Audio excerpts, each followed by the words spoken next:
இன்ட்ரெஸ்டிங்கான வீடியோக்களை பார்க்க நம்ம தமிழ் வீடியோஸ் சேனலை சப்ஸ்கிரைப் பண்ணிக்கோங்க. மறக்காம பக்கத்தில் இருக்கிற பெல் பட்டனை டச் பண்ணி ஆல் அப்படின்ற ஆப்ஷன் வரும், அதை அழுத்திக்கோங்க. அப்போதான் நாம போற புது புது வீடியோக்கள் உங்களுக்கு வந்து கொண்டே இருக்கும்.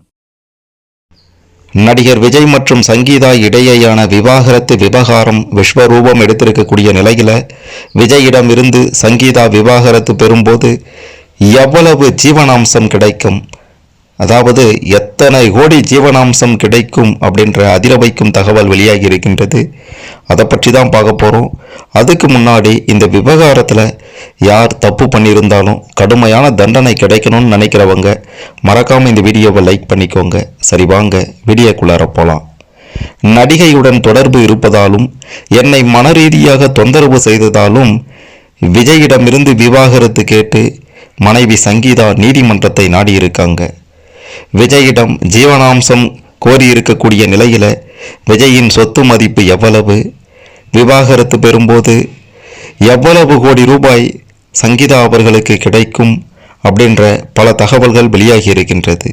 தமிழ் திரையுலகில் உச்சபட்ச நடிகராகவும் அரசியலில் கால் பதித்து மக்களின் செல்வாக்கோடு வலம் வந்து கொண்டிருக்கின்ற அரசியலின் இளம் புயல், சினிமா வட்டாரத்தின் உச்சபட்ச அதிரடி நாயகன் விஜய் அவர்களுடைய விவாகரத்து விவகாரம் வருகின்ற ஏப்ரல் 20ஆம் தேதி முக்கிய கட்டத்தில் வந்து நிற்கப் போகின்றது.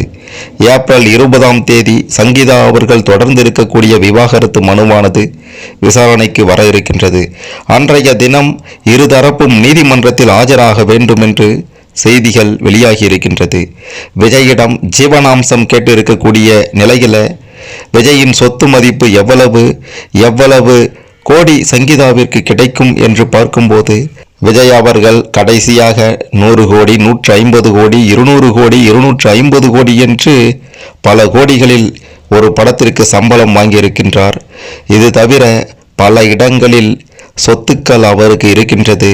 நீலாங்கரை பங்களா, முன்னணி நிறுவனங்களின் விளம்பர தூதர், Rolls Royce car, BMW X5, ஆடி, மெர்சிடஸ் பென்ஸ் உள்ளிட்ட 10க்கும் மேற்பட்ட சொகுசு கார்கள் அப்படின்ட்டு விஜய் அவர்களிடம் தற்போது கிட்டத்தட்ட 800 கோடி ரூபாய்க்கு மேல் சொத்துக்கள் இருப்பதாக தகவல் வெளியாகி இருக்கின்றது.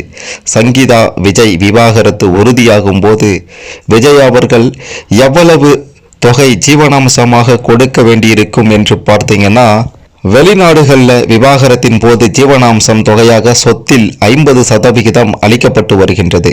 ஆனால் இந்தியாவில் அப்படியான ஒரு விதி இல்லையாம். இந்து திருமண சட்டப்பிரிவு 25 கீழ் ஜீவனாம்சமாக நியாயமான மற்றும் பொருத்தமான தொகையை நிர்ணயிக்க நீதிமன்றத்தால் மட்டும்தான் முடியும். சில சந்தர்ப்பங்களில் மாத வருமானத்தில் 25% வரை பராமரிப்பு தொகையாக கொடுக்கப்படுகின்றது. ஆனால் இதுவும் கட்டாயமில்லை. ஒவ்வொரு வழக்கிற்கும் இது மாறுபடும் என்ற தகவலும் வெளியாகி இருக்கின்றது. கணவரின் வருமானம், சொத்துக்கள் ஆகியவற்றை கணக்கில் கொண்டு 5இல் 1 பங்கு, 3இல் 1 பங்கு என பல்வேறு வரம்புகளில் வழங்கப்படலாம் என்ற தகவலும் வெளியாகி இருக்கின்றது. இதில் நீதிமன்றம் பல்வேறு காரணிகளை கருத்தில் கொண்டு தீர்ப்பு வழங்கும் என்பதால எவ்வளவு தொகை வழங்க உத்தரவிடும் அப்படின்றது உறுதியாக கணிக்க முடியாது அப்படின்ற மாதிரி சட்ட நிபுணர்கள் சொன்னாலும், பிரபல பாலிவுட் நடிகரான ஹிருத்திக் ரோஷன் தன்னுடைய மனைவியை பிரிந்தபோது கிட்டத்தட்ட 380 கோடி ரூபாய் ஜீவனாம்சமாக கொடுத்திருந்தார். அதை கணக்கிட்டு பார்க்கும்போது நடிகர் விஜய் அவர்களும் அவருடைய சொத்தில் 30லிருந்து 40%, அதாவது 350 கோடி ரூபாய் வரை சங்கீதா அவர்களுக்கு ஜீவனாம்சமாக கிடைக்கும் அப்படின்ற ஒரு தகவலும் வெளியாகி இருக்கின்றது. இதை பற்றி நீங்கள் என்ன நினைக்கிறீங்க? உங்களுடைய கருத்துக்களை மறக்காமல் கமெண்ட்டில் சொல்லிட்டு போங்க.